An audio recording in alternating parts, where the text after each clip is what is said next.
Ajay sir, जो चीज मैं आपसे पहले पूछ रहा था, जिस तरीके से चाहे वो एक वरुण और राहुल के मुलाकात की चर्चा, दूसरा नीतीश कुमार के बयान पर चर्चा, इसके अलावा जो एक मैं सवाल जोड़ रहा था वो सर, कोई भी जो दावा किया जाता है, भाई कांग्रेस राष्ट्रीय पार्टी है, इसलिए लोकसभा के स्तर पर अपने को दावा करती है मजबूती से तमाम सारी चीजों पे। तो जो कोई भी दावा होता है तो सर उसके पीछे कुछ ना कुछ तो बेस होता है। जब हम इतिहास उठा करके मध्य प्रदेश का जैसा मैं जिक्र कर रहा था, अगर देखें तो पिछले 30 साल के सियासत में 13 विधायक उनके अखिलेश के रहे हैं, और दावा उनको वो जो है अब वो 74 सीटों पर अपने उम्मीदवार उतार रहे हैं, जैसा पहले भी होते रहे हैं।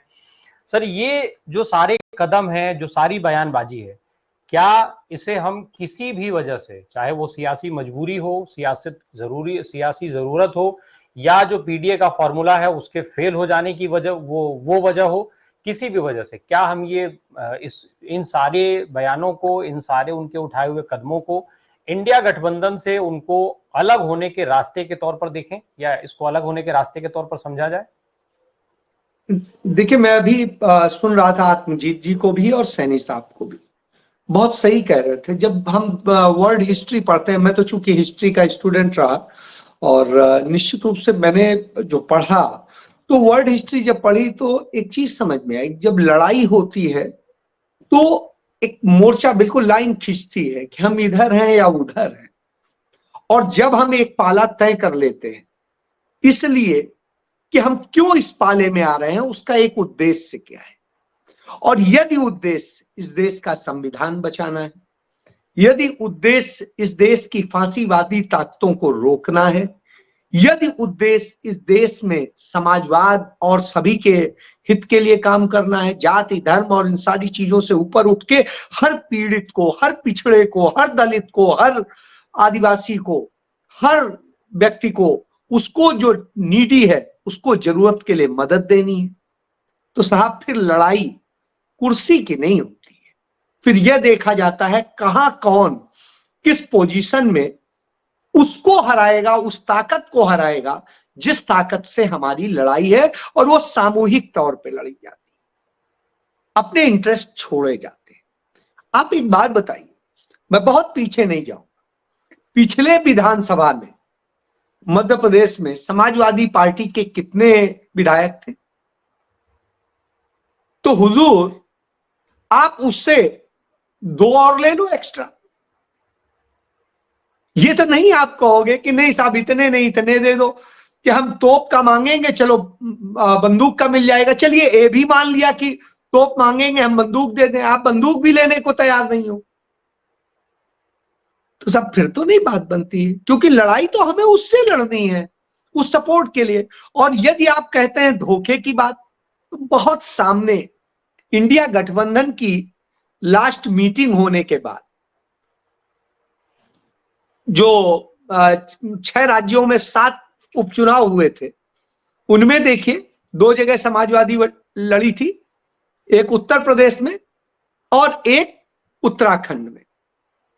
उत्तर प्रदेश में तत्काल नए नए ही अध्यक्ष बने थे अजय राय, और गए और वो चिट्ठी दे के आए कि, और मिल करके आए, सभाएं कराई कि समाजवादी पार्टी के प्रत्याशी को जिताइए। और जो लोग जानते हैं वो कल्पनाथ राय की भूमि है, वहां पर भूमिहारों के बोलने का बहुत बड़ा महत्व होता है। और यदि वहां चेक करिए कि भूमिहारों के वोट बीजेपी को जा रहे थे, वो वोट बट गए और वो समाजवादी पार्टी के साथ आए हैं। यदि आप उसका पूरा समीक्षा करेंगे तो आ जाएगा सामने, अजय राय के जाने के बाद में और एक उसके, क्योंकि अजय राय भूमिहार समाज में आज की डेट में इकलौते क्रांतिकारी लीडर हैं, जिन्होंने, जिनके भाई की कैसे हत्या की गई थी, कैसे अजय राय खुद छलनी हुए थे गोलियों से, और कितनी उन्होंने प्रताड़ना झेली। वो विधायक भी रहे, सब कुछ रहे, और उसके बावजूद में उसी जिस पार्टी से विधायक थे उनके भाई, उसी पार्टी ने धोखा दे करके हत्यारों को अपने साथ शामिल किया था।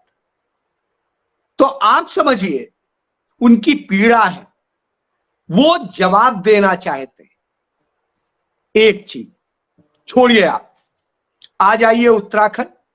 उत्तराखंड में कांग्रेस के प्रत्याशी की बड़ी सीमित वोटों से हार हुई, और समाजवादी पार्टी का जो प्रत्याशी वोट ले जाता है, यदि वो वोट कांग्रेस के साथ रहा होता तो शायद नतीजा कुछ और होता।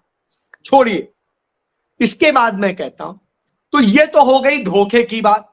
यदि आप कहते हैं कि हमें तो लगा था कि ये विधानसभा चुनाव में भी है, तो है तो साहब आपने क्यों खड़ा कर दिया? चलिए, आपने खड़ा कर दिया, अब आप वहां धोखा कहते हैं, हम आपकी बात मान लेते हैं। यदि एक जगह चलिए धोखा किया कमलनाथ ने, तो आप वहां जाते हैं, और जैसा शायद आत्मजीत जी ही बता रहे थे उस चीज को, पुरानी आदत है अखिलेश यादव में अपने बुजुर्गों का अपमान करने की, कोई नई बात नहीं है। वो अपने आप को ही सब कुछ समझते हैं, अपने से ज्यादा किसी को नहीं समझते। मुझे यह अधिकार है कि मैं अपने पिता से बहस करूं लॉजिकल मुद्दे पर, मैं उनसे बहस करूं कि जिससे मैं उनसे उनकी चीजें सीख सकूं, जान सकूं, उन्हें भी लगे कि हाँ, उनका बच्चा इस योग्य हो गया है कि वो समझता है, उनसे बात कर सकता है। एक अच्छा संवाद होना चाहिए, यही वैचारिक और विद्वत्ता वाली बात है, और हमारे बच्चे करते भी हैं। लेकिन हमें यह अख्तियार कहीं नहीं है कि मेरे पिता से यदि मेरे विचार या कोई चीज मत नहीं खाती है तो मैं उनका अपमान करूं। उस जगह शीश नवा के उनके मेरे आगे बढ़ जाने का वक्त होता है। इसका एक सबसे बड़ा दुनिया में उदाहरण बताऊंगा। 1928 पंडित जवाहरलाल नेहरू के पिता पंडित मोतीलाल नेहरू राष्ट्रीय अध्यक्ष होते हैं कांग्रेस पार्टी के, और वो इस देश के लिए स्वराज का प्रस्ताव लेकर के आते हैं, और स्वराज की लड़ाई लड़ी जाती है डोमिनियन स्टेट्स की। लेकिन पंडित नेहरू वही लाहौर की धरती, और पंडित नेहरू ऐलान करते हैं कि नहीं, यह लड़ाई स्वराज के लिए नहीं, पूर्ण स्वराज के लिए होगी। और अपने पिता के विपरीत, अपने पिता से इस मामले में भिन्नता रखते हुए बहस करते हैं, लड़ते हैं। नतीजा यह होता है कि पंडित नेहरू नेक्स्ट राष्ट्रीय अध्यक्ष चुने जाते हैं, और मोतीलाल जी को वो रिप्लेस कर देते हैं। अब आप, इससे बड़ा उदाहरण नहीं होगा। ये एक वैचारिक और प्रेम का उदाहरण भी है, दोनों चीजें। यह पहली बार हुआ था हिंदुस्तान के इतिहास में, तो यह सीखना चाहिए। बहरहाल यह तो उन्होंने सीखा नहीं, उन्होंने अपने पिता से गद्दी छीनना सीखा, अपने चाचा को बेइज्जत करके और सब कुछ करके वो सीखा। छोड़िए, मैं उस पर नहीं जाऊंगा, उनकी फैमिली का मसला है। और आज जो उनकी सबसे बड़ी धरती होती थी फिरोजाबाद, वहां कितने सीटें हैं समाजवादी पार्टी की? थोड़ा गिना दे, मुझे लगता है 0 है। आप मैनपुरी, जिसको कहते थे कभी हार ही नहीं सकती है, वहां क्या स्थिति है? 50-50। उसके बाद आइए, जिस इटावा की धरती से होते, आज इटावा में क्या स्थिति है?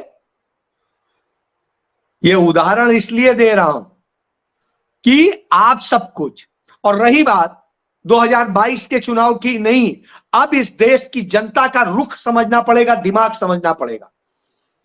आपने, इन नेताओं ने समझाओ ना समझाओ, इस देश की जनता ने समझा है। वो अब अपने फैसले के मुताबिक खांचे बनाती।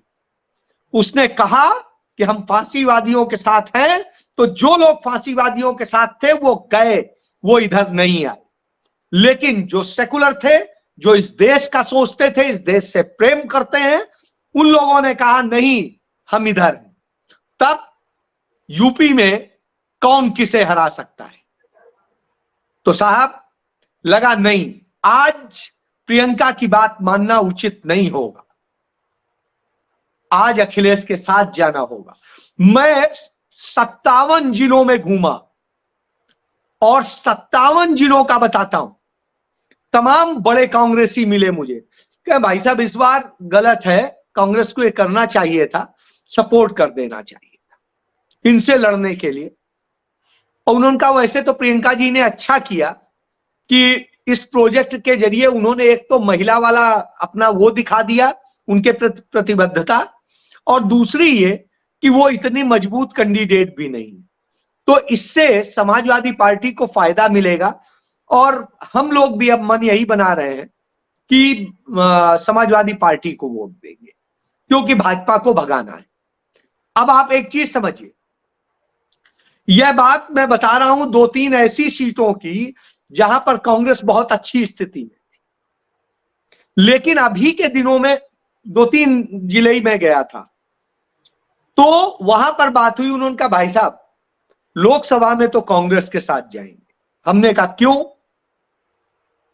उन्होंने कहा इसलिए क्योंकि समाजवादी पार्टी वहां क्या करेगी, क्या वो भाजपा को हरा सकती है?